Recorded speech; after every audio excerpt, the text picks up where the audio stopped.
disappear and what could happen in the future. But it goes through each decade, starting in the 50s, and it kind of shares with you the top 10 to 11 groups, history about them, their Billboard Hot 100 hits, my favorite songs from each group, my favorite samples, and it goes through that every decade to the mid 2000s. That is honestly a long stretch of time, right? Because if we go back even to the 1950s, we're talking about the beginning of rockabilly. We're talking about the beginning of bluegrass. We're talking about the beginning of Motown. We're talking about the beginning of an entire generation of music that was just spun out from there. It's that's it honestly, it's a lot of history to It pack. is. We think like, oh, 50s, 60s, 70s, but like these were decades, even 80s and 90s that really shaped society, really shaped the generation. Even almost like a little bit rebellious if you think about it. We need a Yeah, little rebellion. it's full of history. There's a lot of work to do the research, and it's packed with some great information and great stories.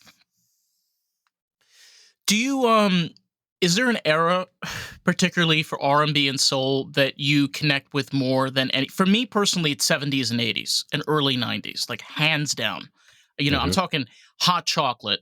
You got the Commodores, like coming out from the 70s. You got the Jackson 5 and eventually you have Michael Jackson's first single debut album in 1970. Now, like there's just so much.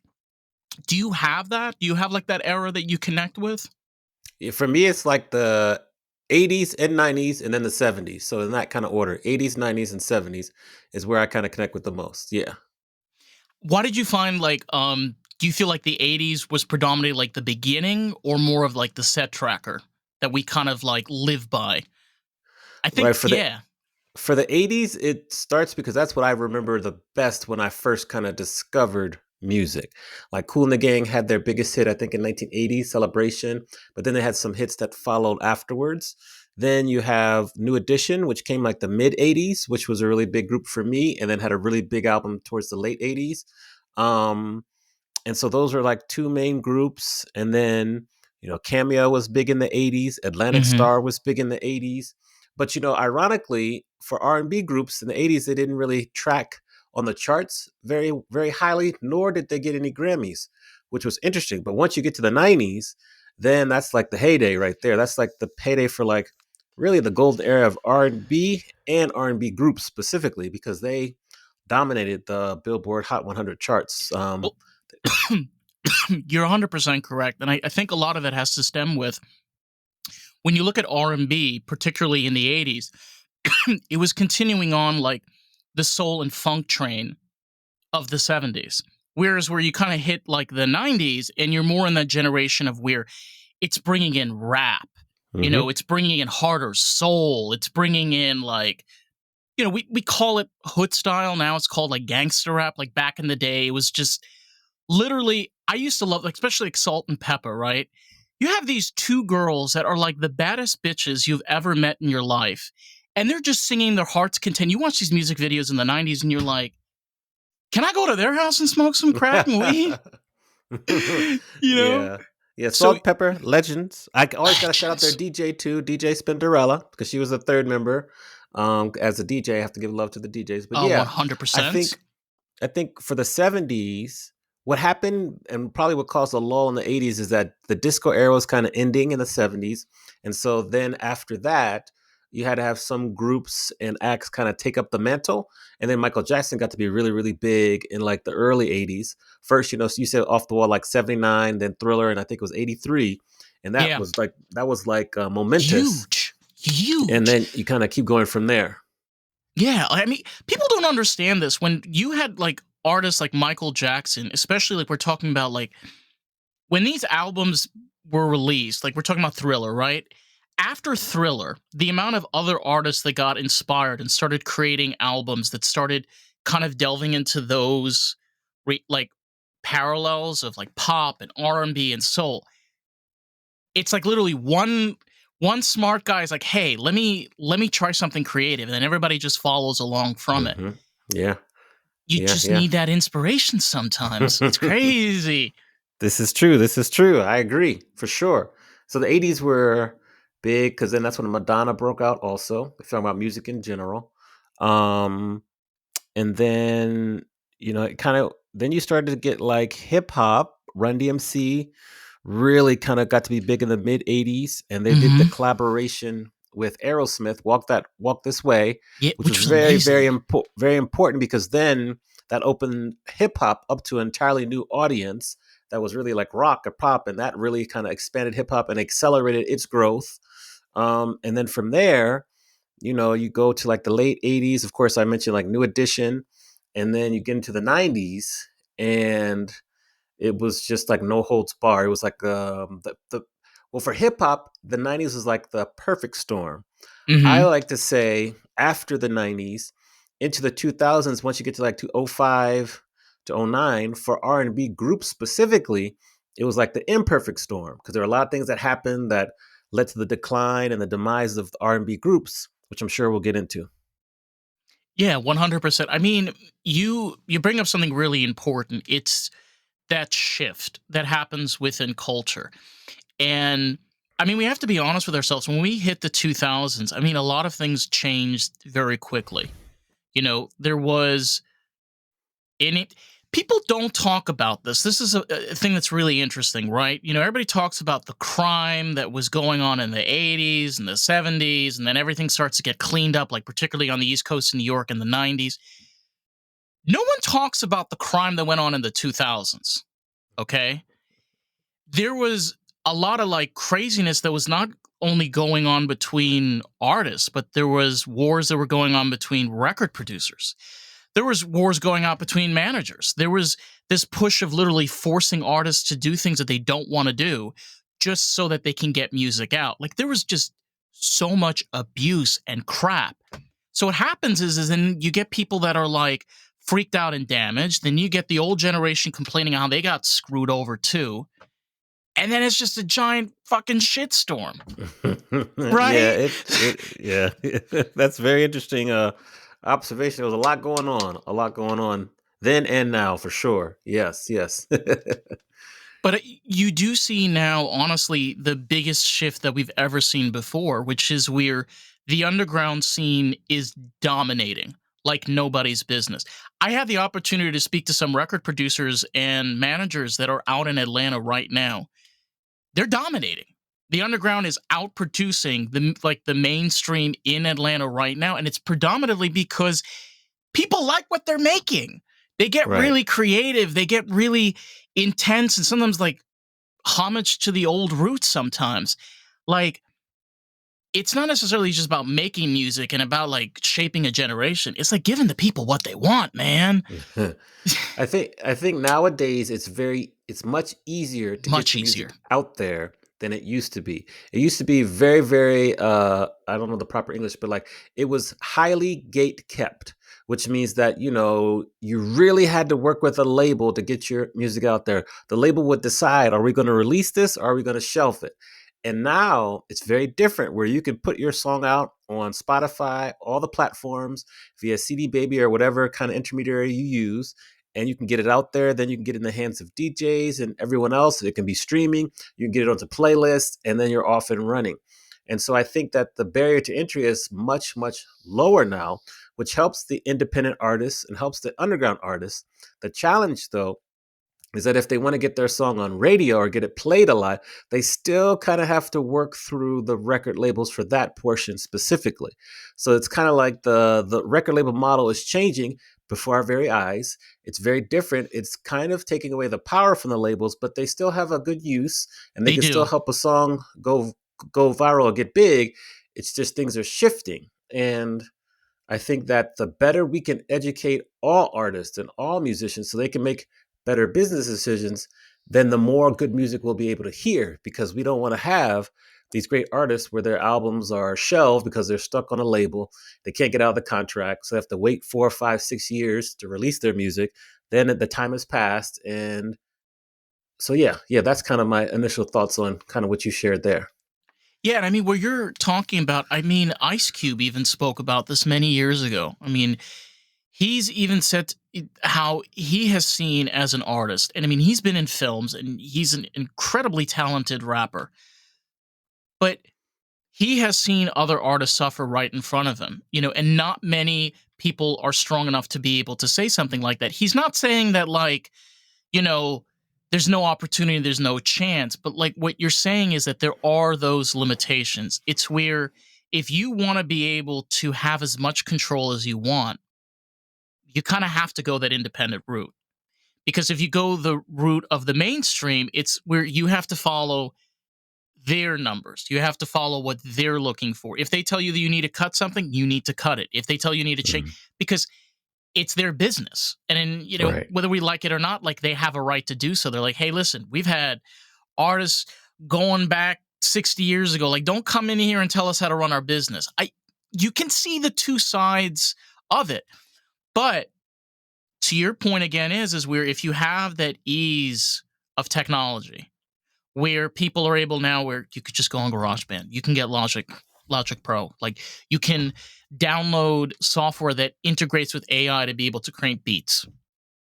The possibilities are endless, but the idea is how can we blend those to benefit both in mainstream and in the underground scene, and being able to see both of those sides and how they've been playing out, like we've said, since the 1950s. This is how Yeah. long this has been going on. I think along with Ice Cube, Prince was probably one of the first artists that really kind of God talked bless him. about it. And you could see through the example he set where he kind of changed his name and really fought in public about his relationship with his label. Like he kind of set the blueprint. And then, a lot of artists kind of paid attention, but it still wasn't mainstream.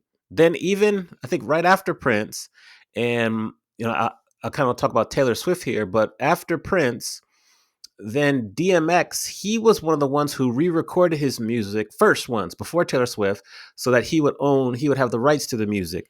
And so that's why you'll see DMX, it says his version or whatever. And then Taylor Swift made this strategy very common when she re-recorded her music because she couldn't buy back the rights to it, and now she has Taylor's version. So Prince was one of the first ones to really illuminate the issues that were with when it comes to working with labels. They have other artists that actually followed it, and now, I mean, you'll see. You mentioned like production and that barrier being low. I mean, one of the best examples is Billie Eilish and her brother Phineas. They released a Grammy award winning album produced from their house, and that's unprecedented. That really scares people because now you don't really need to go into a studio.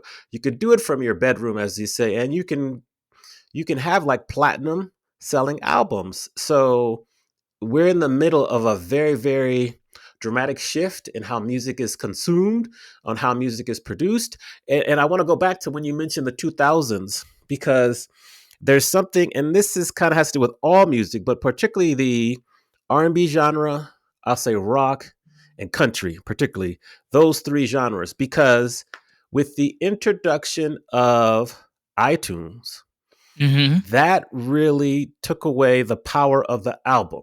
No longer were people forced to buy a whole album to get the one or two or three songs They that could they only wanted. once, just one Yeah, song. they could buy one song, and it also devalued the value of music to 99 cents per track. Then, if you continue on, then you get to streaming, and streaming gives you all the music for free. And so, in addition to being able to pick whatever song you want to listen to, if you don't mind some ads, you can listen to whatever song you want to listen to for free. And that really took away, specifically for those three genres, R&B, country, and rock, because those albums tell a story.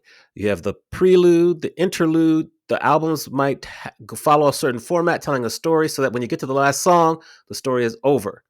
But that's gone away now, and everything people can just pick and choose. Yeah, I know. And the crazy part is, we're talking about modern time. Like, you take an artist like, I was thinking about this recently, like Erica Badu.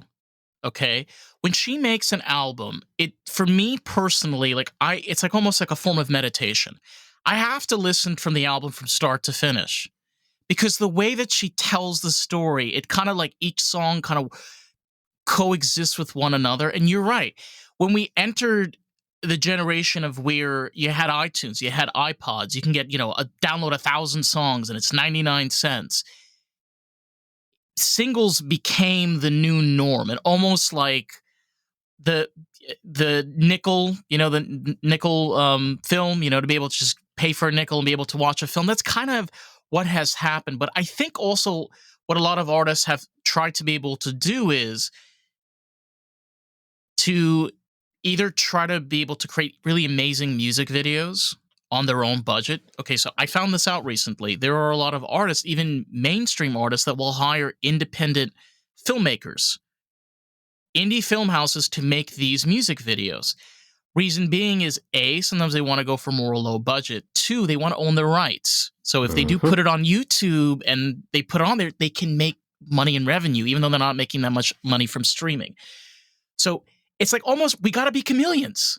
That's Mm. that's the reality. We got to be like chameleons. We got to adapt to each situation that's now being thrown at us. Because look, man, think about it. 1950 to 1990 compared to 2000 and 2010. It's like as if 1960 was 1990. That's what I'm getting at. Just Mm. imagine that. You wake up the morning of January 1st, 1960, and the world looks like 1990. Interesting. That's what Oh, happened. That's what happened in yeah. 2010. The whole world went from like kind of have technology, kind of can't afford it to, okay, buy an iPad. You can afford it. Buy a You smartphone. can You can buy afford it. one. Yeah. Yeah. Yeah. Buy a You only need laptop. You can buy one. you you only need YouTube to watch. You said something else that I wanted to add to because you made a great point. Um, okay, so artists like nowadays, because you spoke about how streaming and how that's different. Nowadays, really, if we're really getting to the core of it, streaming is like marketing. You're really It just is. marketing your music. You're just marketing music to get out there. Where artists now get the money from is touring. That's why they're always on tour. And that's it. And then, if you work with a label and you get tour support, you got to pay that back. So it's a little challenging there. But they make the money through touring. And now what you're seeing is the emergence of more fan to artist direct platforms where fans can connect pretty much directly with artists through a platform, but they're paying, of course, a subscription fee or certain levels, like I'm thinking like a Patreon. But Right. there are other platforms out there that do it even better, and then artists can get that revenue without having to share 50, 60, 70, 80, 85, 90% with the label. It's just direct, so they get more of the money, which means that they need to have fewer people sign up, but they can keep more of the money. Then you add in merch, which has taken on a whole new world, which is shown to be a nice foundation for revenue for artists. And it's different. So now you have artists that are really depending on touring, whether it's a major tour, minor tour, doing like home tours, home concerts. They have the fan to direct platforms. And then they don't get too much money from streaming. Maybe if you do some physical sales, like you create a limited edition vinyl and sell that at a premium, you can get money. But artists have to be much more savvy now about making revenue. And they also have to be really, really savvy about their touring so that they're not really killing themselves, but they're still making some consistent income. It It's a was dub. different. It was Yeah. different back in the 60s, and it's different now in different ways, but it's just as difficult, is what I'm trying to say. It is. And I mean, people, I love this, okay? People like to play those clips on Instagram and Facebook, right? I think we've all seen this of Kurt Cobain when they're discussing that how much they're charging for a seat, like $50, and he was going like nuts, like how crazy expensive. I I kind of understand that because a lot of the I'll give you a great example, man. They had an Aerosmith concert here 2 years ago here in Florida, okay, in Fort Lauderdale. I think Fort Lauderdale was in Miami. They charged $998 for all the way in the back behind a giant TV screen for a Mm. seat. And I get it. A lot of people are pissed off. They're like, I want to support the artist. I'm not paying $500 to sit 500 feet above in the air to look at a freaking television. I can do that at home. You know, Mm. and one thing that sadly, Florida has kind of been killing this a lot, but something that was a lot more common here back in the day was there were a lot of breweries and venues here, which you still can go here. Like there's Revolution Live in Fort Lauderdale. They bring in tons of different artists from all different places. You pay $15. Drinks are kind of, like always, drinks are always a little expensive. But there's just an entry fee. There's no seating, none of that. There's some places here that they'll charge like $30. I get it. Like this stuff is expensive and artists need to be making money. But at the same time, like what we're saying at like this end, it's where there's the double-edged sword here. It's like we're okay, now we got to make profit off of touring. Okay, we got to use online companies like Ticketmaster, and StubHub. They have people that buy out all the tickets and then resell them for insane Hmm. amount of prices. So then Yeah. you as an artist now get screwed over again because Hmm. nobody can afford to buy these tickets. It's just, everywhere you go, man. Like we were saying, like even in the 60s, even now, it's just, there's always something that's going to bite you in the ass. Always. Yeah, you have to be savvy. A lot of times, if you're if you're not a megastar, you can work directly with the venue, so you can Yes, work out a different hard ticket or a soft ticket arrangement, so that there's really you just give the venue a cut, 15 or 20%, and you keep 80. If you can, it's hard though, and they're smaller venues. So, and those are like kind of the club venues, maybe some of yeah, the just a small. Once you get to like the theaters, the amphitheaters, the arenas, that's out the door because that's what the ticket masters they all control. So it's really challenging. it And is. artists have to know they have to know. That's why I'm a music business professor, and I also coach musicians on just making better business decisions. So you Yeah, really have to stay up to date with what's going on in the industry so you can make better decisions. What you might have decided in 2023 is going to be very different from what you decide in 2025. And 100%. Yeah, you have to either keep up to date or have someone on your team that can give you advice. Like, okay, now things have shifted. You might want to go to this person or this group of people that can help you get a better cut for this city. It's so complex and things are changing so fast that it's really hard for artists to remain creative, keep putting out good music and good product, whereas they also need to manage their business side. It's just very hard for them to juggle both and still be at their peak in terms of creativity. yeah, because you have to juggle so much. The thing that I try emphasizing so much on this podcast, and I'm not trying to be a pessimist at all. Being an artist and being a successful artist is very difficult. Okay. There are artists where, in my case, where I cannot make this professionally my main income. I don't have the mental capacity to do so. I like being able to have these conversations and just seeing where this goes.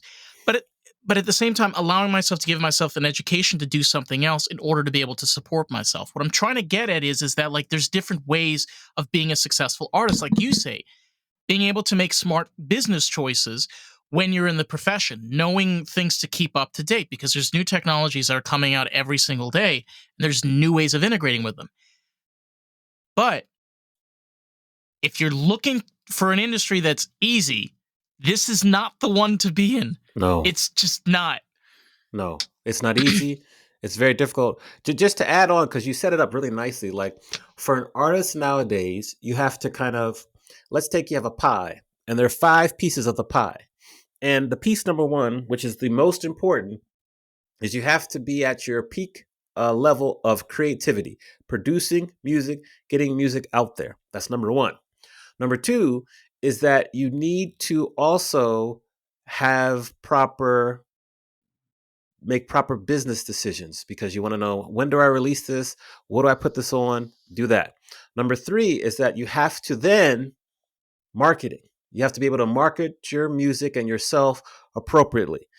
And I'm going to kind of combine number four with like, which is newer from like the 80s, 90s to now is like you also have to like, you're a brand you're a brand, and so how does that translate over to like sponsorships, your image, your portrayal online? That's four. And then fifth is, which is not talked about a lot, although I do credit Chaperone for speaking about this, is just your mindset, your mental health. Like, how are you able to manage all this, stay in the abundance mindset, and also make sure that you are as positive and thinking positive and just as in a better mental state that you can be so that you can continue to repeat the process.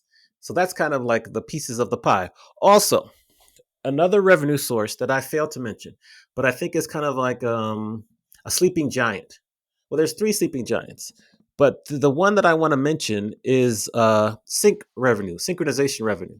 So, for Mhm. example, when artists are able to put their music on TV shows, video games, commercials, movies, etc., that is a kind of hidden source of revenue that can really help to allow artists to have a sustainable income while they're still releasing music, while they're still touring. If you're able to get with the proper music supervisor and build a great relationship, and then they start to sync and place your music into their films and their commercials, that can add up very quickly. And a lot of artists have broken out via sync music.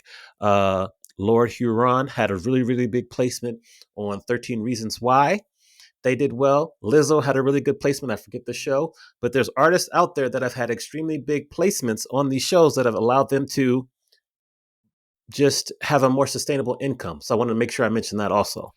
Yeah, well, I 100% agree with you. And I think another element to that is very much comes to collaboration, where one of the ways I feel that artists have been able to thrive and blossom is that collaboration process. To your point, by the way, there are artists that have been able to come out of the underground because larger artists or more famous artists found them and then exposed them to their audience, which then fell in love with them. And then they were able to flourish and grow from there.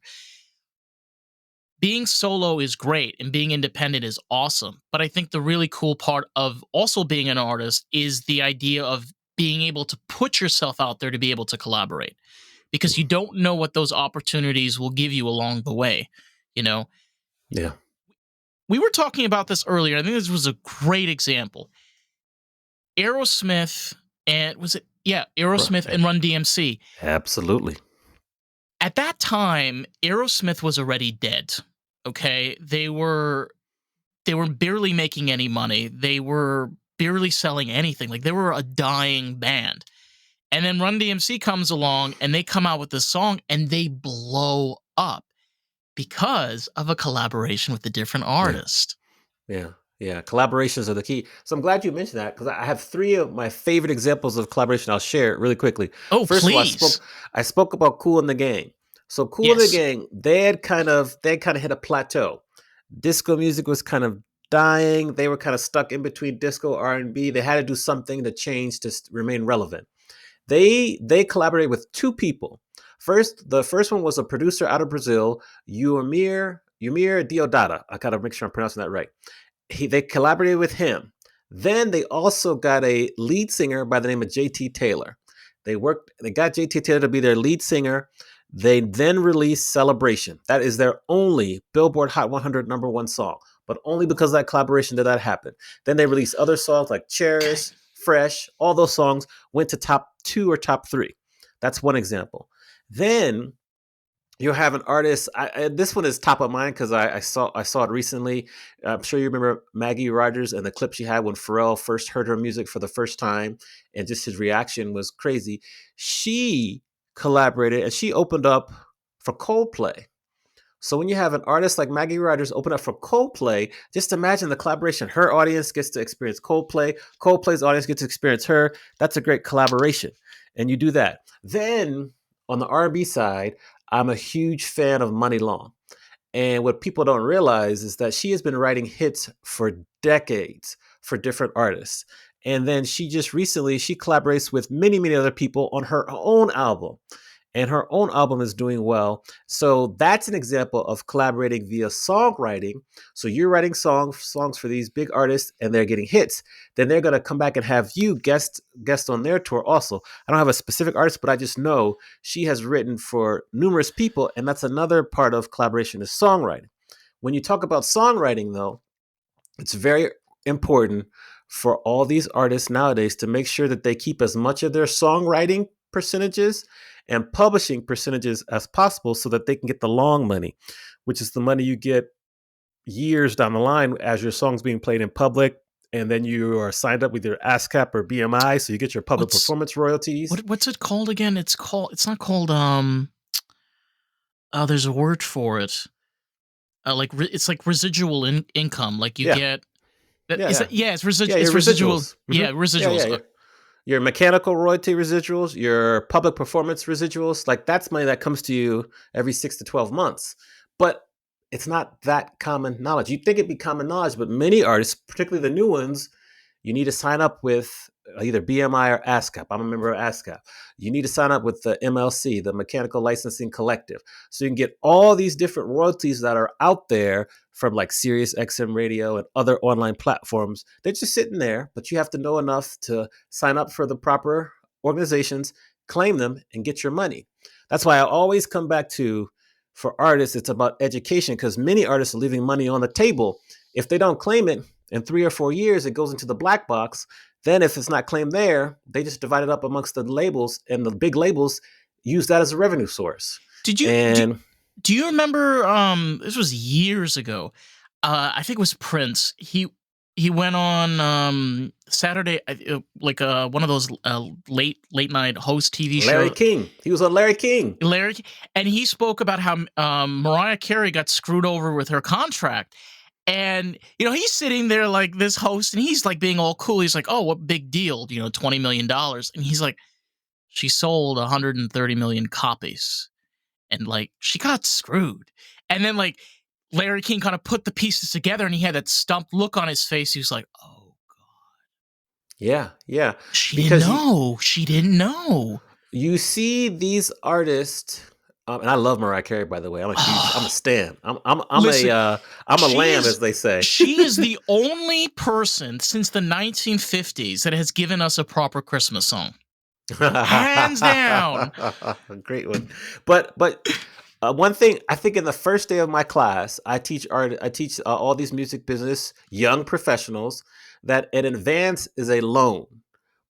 That's simple as that. It's like a loan. It's kind of a no interest loan, but there's actually interest on the back end, but it's not what you would think. And so, like, you have to recoup that. If you get $1 million advance, don't go buying a house, don't buy any cars. Like, you have to recoup that immediately, which means you have to sell enough music, stream enough music so that the label can make back that $1 million, and then you can start to earn money. But so many artists get stuck in the cycle of, they get an advance, they might not recoup it, they get another advance, and it's just like, and therefore they cannot own their property, they can't own their IP, and they're just stuck in a loop. I think Sir Mix-a-Lot, if there's some videos out there where he breaks it down and talks about how he recouped as quickly as possible so he could make his money, he's a brilliant businessman. And he just, some people just look at him, oh, that's just the baby got back guy. No, no, no, no. He is a brilliant businessman, and he knows his stuff there. And so, just with like, that's what I remember. I have to rewatch the clip, but that's what Prince was talking about. Like Mariah Carey signed a really, really big deal, but that she has to recoup all that money and everything. I'm sure eventually she did, but it took her a while. Yeah, you run into this a lot. Like the oldest thing in the music industry is the shady business deal. You know, that deal that locks you in for 50 years and you're owned by Sony. I mean, think about, okay, this is the most wildest. We're just talking about famous people, okay? The Paul McCartney has his catalog bought out by Michael Jackson. Mm-hmm. All right. Then Paul McCartney has to buy back his music. All right, which happened pretty recently. I'm like, you got to think to yourself, okay, this man started music in 1957. He is probably one of the most successful music producers, composers, songwriters, lyricists, instrumental. Just going through the list. He has to buy back his music in his Mm-hmm. 80s. Mm-hmm. Yeah. Yeah. That's nowadays, some artists actually, and I hope I get the proper term right, but I think it's called like a reversion clause, where after 20, 25, 30 years, the rights to that music will revert back to the original artist. The best example of that is I'm trying to running up that hill, which got to be a really big song 2 or 3 years ago, Katie Bush. off Kate Bush Kate Bush. Yeah. off of Stranger Things. That song came out, I want to say in like 85, and 30 years after 85 or 83, let me think here. Her reversion clause, the music came back to her like 1 or 2 years before the song was placed on Stranger Things, so she was able to get all that money. And so she's a good example of how, good example, but after 30 years, it reverted back to her. Nowadays, you want it to revert back to after maybe 7 or something, because the I labels know. the labels are taking a risk on you, and they are funding your project, so they need to have some sort of insurance.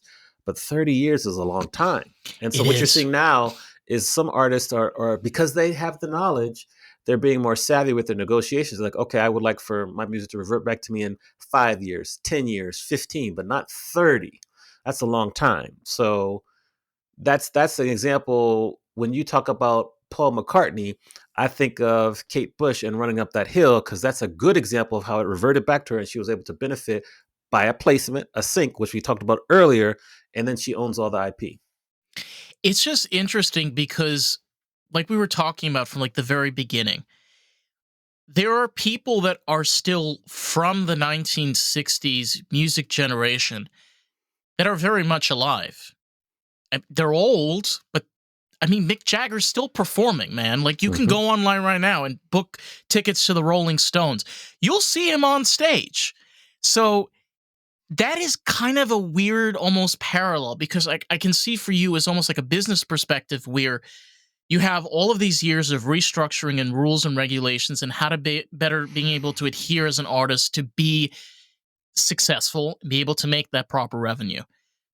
But you still have all of those people that got screwed over and fucked with still alive. You know, Yeah. it's bizarre. It's like, oh, it's 60 years ago, but yet they're still performing and you can buy tickets right now. Yeah, because you'll see a lot of legacy artists. We love to call them the legacy Yes, artists, legacy uh, artists. because you'll see a lot of them perform because they still aren't. They don't own the publishing to their music. They don't No. have the rights, so they have to. If they want to survive, they have to perform. And you'll have legends. I want to say Anita Baker, legendary R&B singer, recently within the last 3 to 4 years, thanks to I gotta look it up real quick to see which hip hop artist helped her. She just recently got back the rights to her music, and she's a legend from the 80s. I mean, she won Grammys and platinum albums. So that's an example of an artist who is still out there performing. She just had a show, I think it was December or January. She's still out here performing, but still trying to get their music rights back. And there's stories like that all the time. And you'll even see some of the current artists, newer artists. I think it was Megan Thee Stallion signed a 360 deal, and pretty quickly soon after she said, "Oh, this is not good for me," so she had to try to get out of it. You'll have artists go to the extreme, like Kanye West has his. I think his was a publishing deal that wasn't in his favor, so he probably went a little bit too drastic and videotaped himself urinating on the publishing deal. But his messaging and his gripe was legit though, because he signed a deal that wasn't good for him. He just went about the wrong way of trying to resolve it. But it's still happening. It's still happening. And so, we go back to the education. The more artists know, the better business decisions they can make. You're so right, and I hate to say this, but it's kind of true. There's almost like a level of craziness that exists with artists. Okay, where you're dealing with people that not always like. I'm not saying all artists are like this, but I feel like a lot of artists are like sometimes like mentally traumatized, or they just handle the world a little differently than most people do. And there's almost this level of disingenuous behavior where you're almost taking advantage of somebody that, okay, I'm going to throw this out there because I'm fucking cocky and I don't care. Take R. Kelly, for example. All right. The man is a sicko. Agreed 100%. He got screwed bad. All right. He couldn't read. Man couldn't read. So signed his name on some bloody paper he didn't even know was on there. Like, Mm. that is clearly, obviously, like, the man is a sicko, but like, that's still taking advantage of an artist, because come on. Yeah. I think the record producers would know he can't read. Well, yeah, that's I don't know if I knew that, but I will say that if you separate his music from his personal activities, Yes, musically, very much separate. he's Very much bordering separate. on he's bordering on being a musical genius musically. I mean, Yes, because he was the best producer and artist for R&B for a certain time period. Let's say the late '90s, mid 2000s. Like he was up there at the top. Um, he was jamming. but he just produced hits after hits, crossed over. He did everything. I believe I can fly. He had to do it with Celine Dion. Like he was doing everything musically, just bordering on a genius. Going back to Anita Baker, it was Chance the Rapper who really helped her get her music rights, so just control of her music. So I wanted to circle back on that loop. But yeah, it's just I have a soft spot in my heart for artists. My passion is to close the knowledge gap between the industry and all musicians so they just know. And that's one of my passions.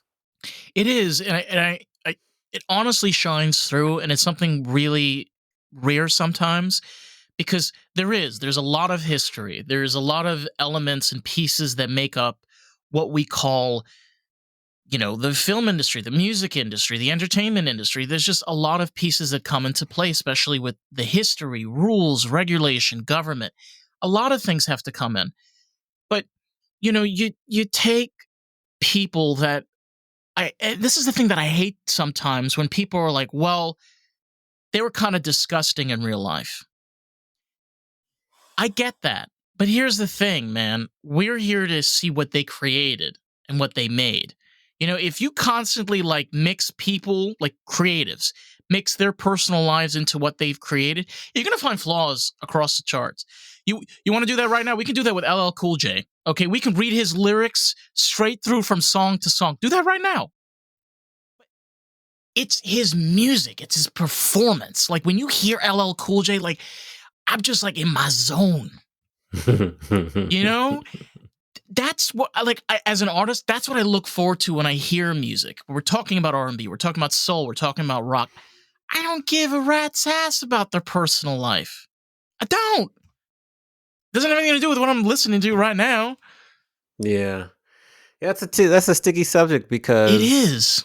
it's a sticky subject because there are probably other artists from other genres who are, victims of or not victims, who have victimized people in their personal life. It's just not publicized as much as it is for other genres, R&B and hip hop. So, You mean like that's a sticky subject. What were it you gonna is? say? No, I was gonna say Diddy, but that is a Uh, very, very sticky subject. Yeah, that's just you just gotta stay away from those subjects and stick to the music. That's a bad one there. It Yeah, is. that's a horrible one. But again, that's what I'm trying to get at is in the end of the day, we are dealing with human beings across the chart. We're talking record producers to managers to marketers, artists, band member. These are all people. Like especially for yourself as a coach, you're dealing with people that need to be able to get that education, be able to know the history, be able to work through things. Like you're not going to change the world, man. People are people. You could be the yeah. you could be freaking Lizzo, but guess what? You got flaws. Everybody's got Well, flaws. yeah, her flaws were exposed. Diddy just that's just a bad one there.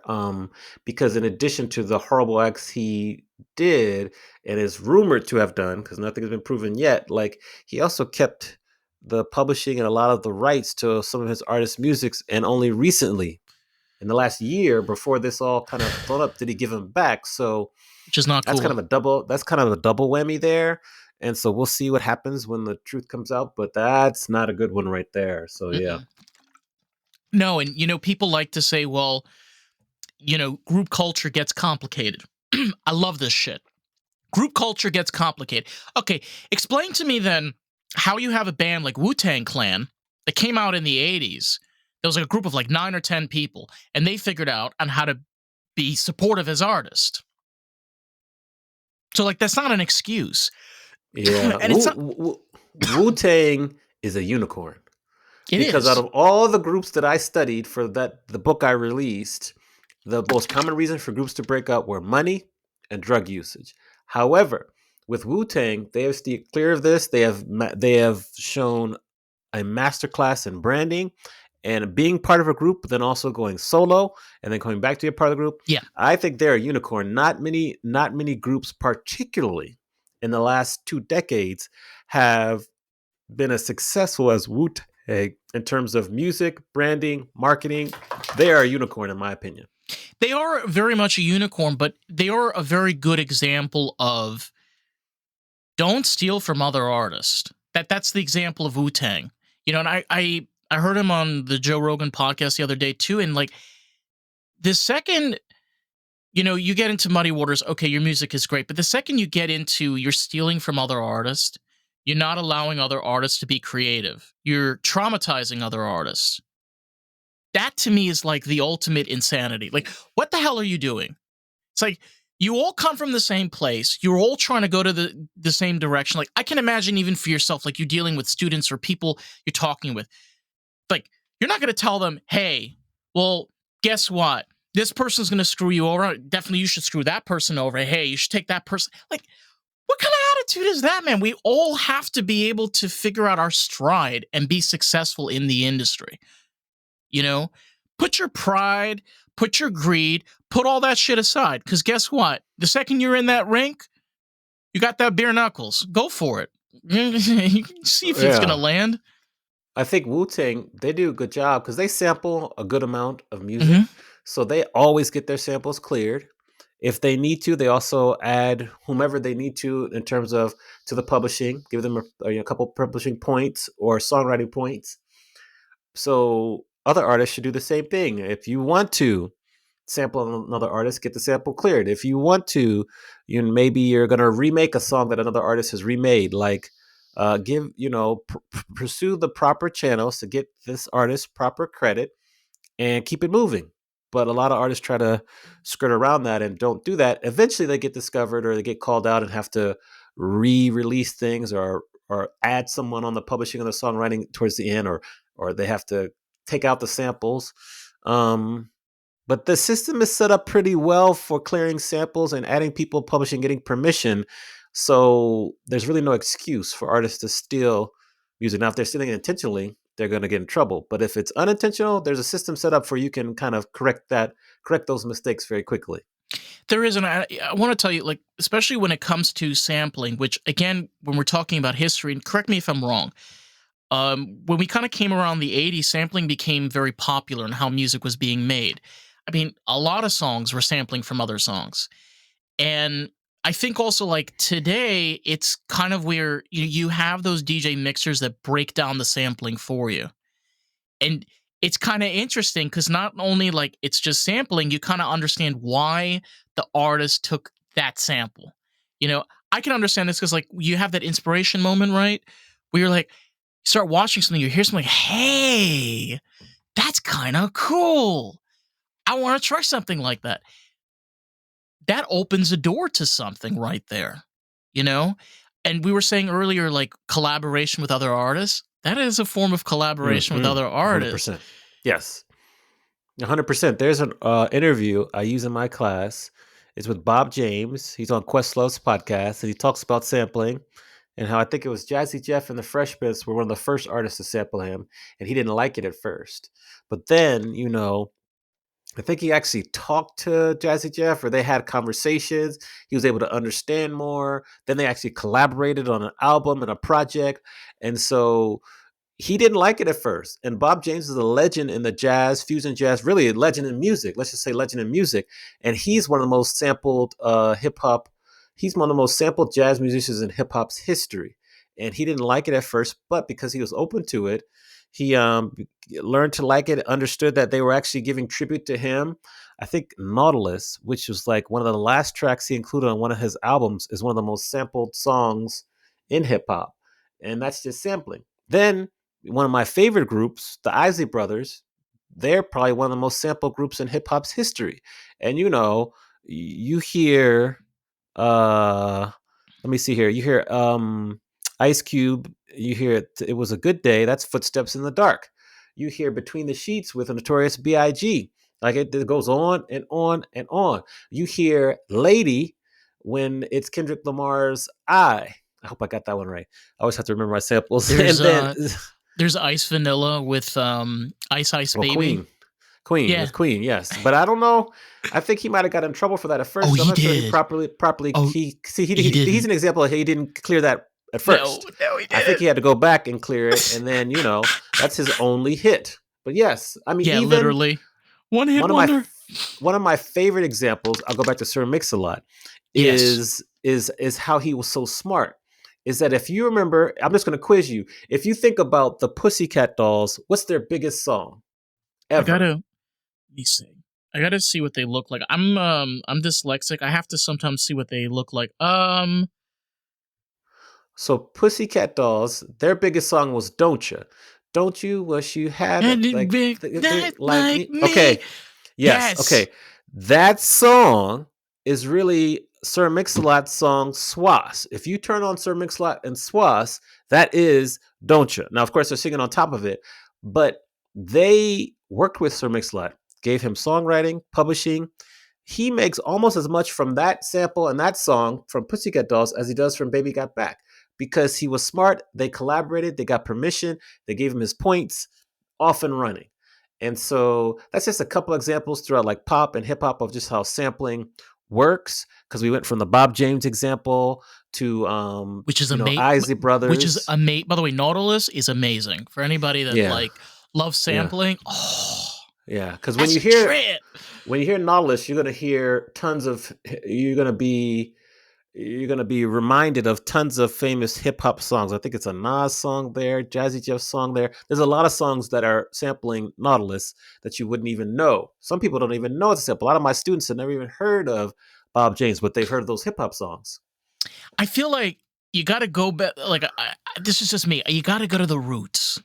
The thing that I fell in love with, especially with old school hip hop and rap, is I met a dude that was old school and he introduced because I had a hard time like getting into it because like when you're dealing with like the new stuff you're like where is this coming from like there feels like a backstory it's like you start episode 2 right instead of episode 1 you're like hey where's episode 1 so you gotta first go back and see like how they went from like disco rap to like funk pop and it kind of like started progressing down from there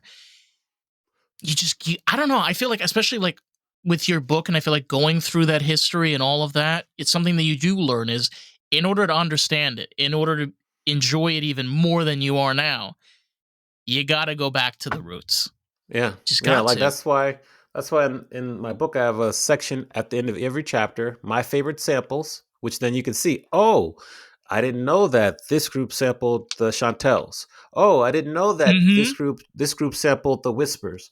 Oh, I was unaware that the OJs were sampled by this group, and it just continues to teach you or the just how Supremes as an much. example yeah Oh yeah, Supremes. The Supremes. Since you mentioned them, I love to tell this story. The Supremes. First of all, when they were signed to Motown, Berry Gordy didn't really want them. Didn't like them. Didn't want them. really So for the first year, almost a year and a half, all they were allowed to do was clap their hands on records. They were just allowed to clap their hands on records. After that, they were then allowed to sing backup for probably, and they clapped their hands on over 160, 200 songs. They clapped their hands on a lot of songs. Then they sang backup on a lot of songs also. Finally, they were allowed to release their own music. After they released 6, 7, 8 songs, none of them really popped off. So they were actually called the No Hit Supremes within Motown. They were referred to as the No Hit Supremes. Then they released one song that hit number 24. I have to look that song up.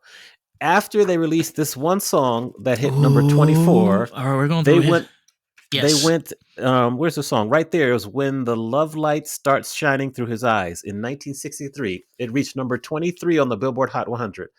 After that, they went on an unprecedented run of 11 of their next 14 singles hit number 1. 11 of their next 14 singles hit number 1. That's unprecedented. That really hasn't been done ever since. And then they were off and running. The last song that they released with Diana Ross went number 1, and then they kept they kept going from there. Like Love Child was the last one in or Someday we'll all be together in 1969 was the last song they had with Diana Ross as the lead singer. Then she left, go solo. They had others, but the Supremes, I mean, they were only allowed to clap their hands on songs.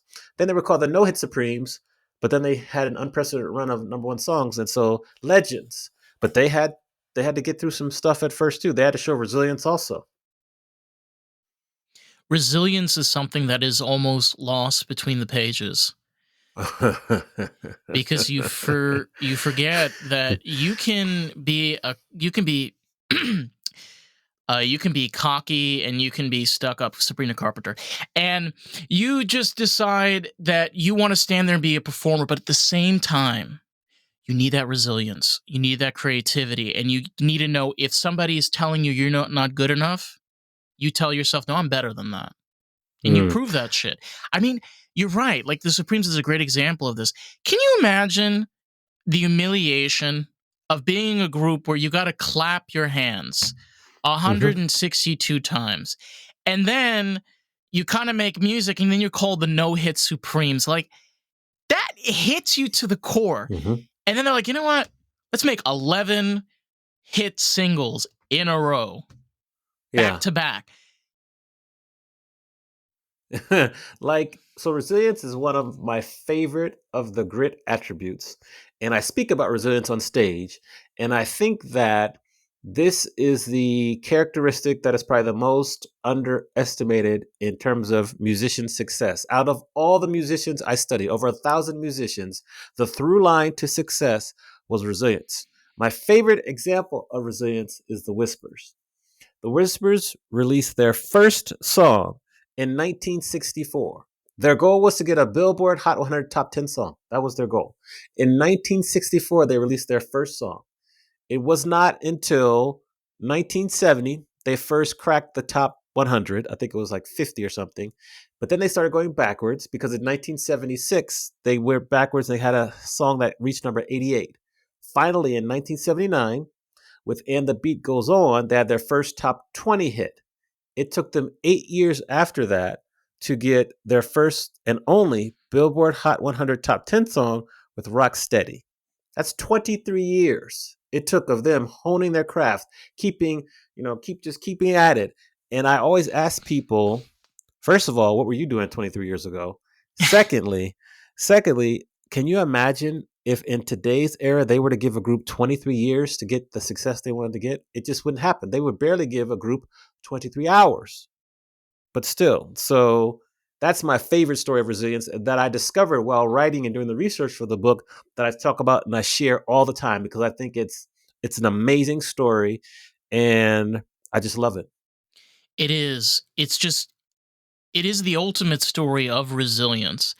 And it's interesting just touching on this. I don't know if you've ever heard of this group. You ever heard of Hot Chocolate? Yes. Their song Emma. I have probably listened to that song more times than I can count. It's just there's so many emotions, there's so many elements. And the crazy thing that I like found out because I did a little bit of research on them, they weren't that successful. They had like they had a few hits. They did pretty well, like in the I think like early to mid 70s, kind of late 70s. But they kept at it. And it's just when I listen to this music, I feel like I am experiencing their life story, you Yeah, know? yeah, they're most known for "You Sexy Thing," but yeah, You sexy thing. yeah, yeah, yeah, But yeah. for me, I don't know. Have you heard that song, Emma? No, but I'll listen to it once we finish. I'm telling you, there's so many.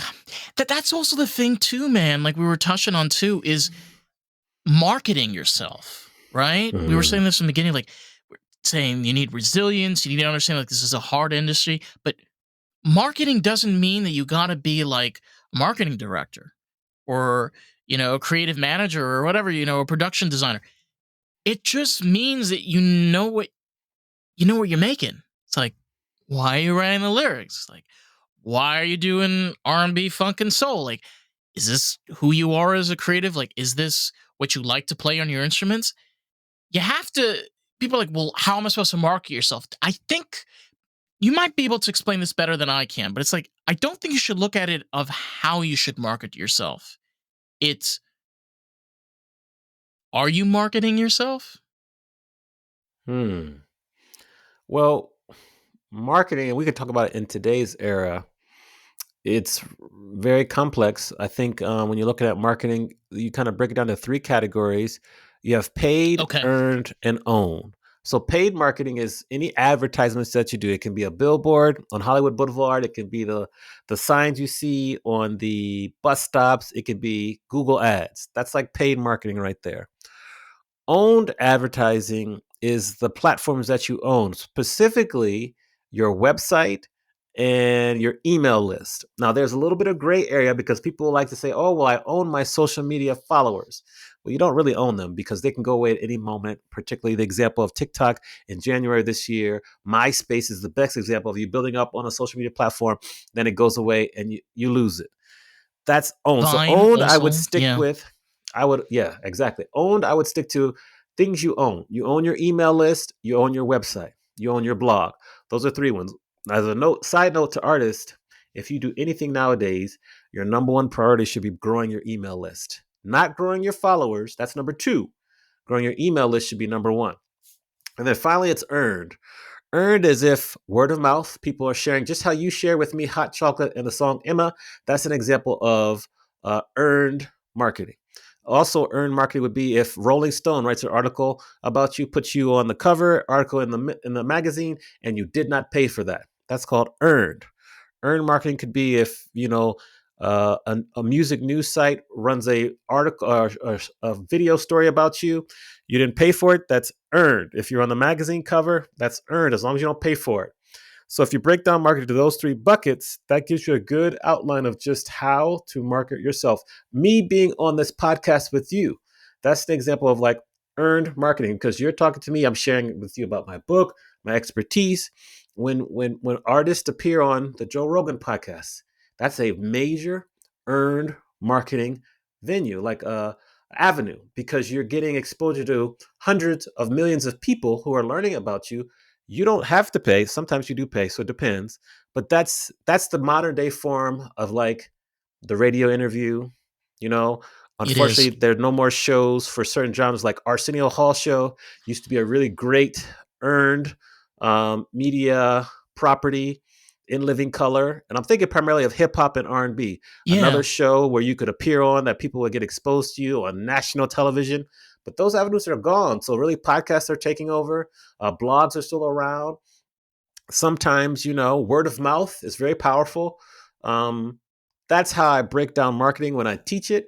And that's what I like for people to keep it. If you could put it in these three buckets, really focus on growing your email list for the own, update your website for that, and then the mixing, depending whether or not you want to pay for advertisements, and then earned is the blurry line. And then you also have social media, which is just a different kind of beast as well. It is. And you know what? You touched on something that's so true, which is with podcasting, right? People don't get this, and I've said this before. We're talking about Joe Rogan, right? It's not necessarily where, it's Joe Rogan's podcast. It's where you have somebody that comes on and you're representing yourself, right? You're marketing yourself at that moment. You're saying like that blurred line between earned, being able to be on a cover or getting those. It's how you're representing yourself in these interviews, is how people are, see you. Let's just say social media. It's like, don't look. I get it. People make a lot of money off of social media. The way I'm starting to see it, and you're 100% correct, is don't focus on social media as a revenue stream. Focus it as a way in your marketing strategy to be Yes. able to get you Hmm. that earned revenue, getting that Yeah. exposure, getting yourself out there. Yeah. It's marketing. Just don't make the Yeah. mistake to think that you own your followers because they can go away at any time. Anytime you have someone else deciding who sees your post, when they see it, and for how long they see it, you don't own that property. So they consistently change the algorithm. Well, that's out of your control. You can't control that. So you're at their beck and call in terms of if people see it. And then when they're trying to force you to pay to boost your post so that you can get it in front of your followers, That might as well be paid advertising right there, paid marketing. There's just it can sound complex, but what you're saying is so true. It's not complex.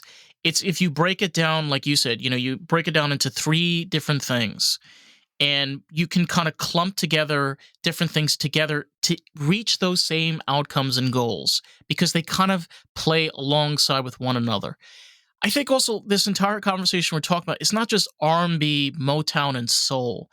It's Mm-mm. also talking about those artists that realized, hey, I'm a creative person. I make really great music. I know that I have a talent here, but figuring out what to do with that properly, not Mm. screwing yourself 30 years in the future, you know? Understanding that, like, there were artists that took them 23 years to get on that Billboard Mm. chart. It's a long game. It's a hard game. But if you're an artist and you love this industry, you're creative, you want to do it, I think go out and do it, but have the right Absolutely. tools when you're Yes. doing it.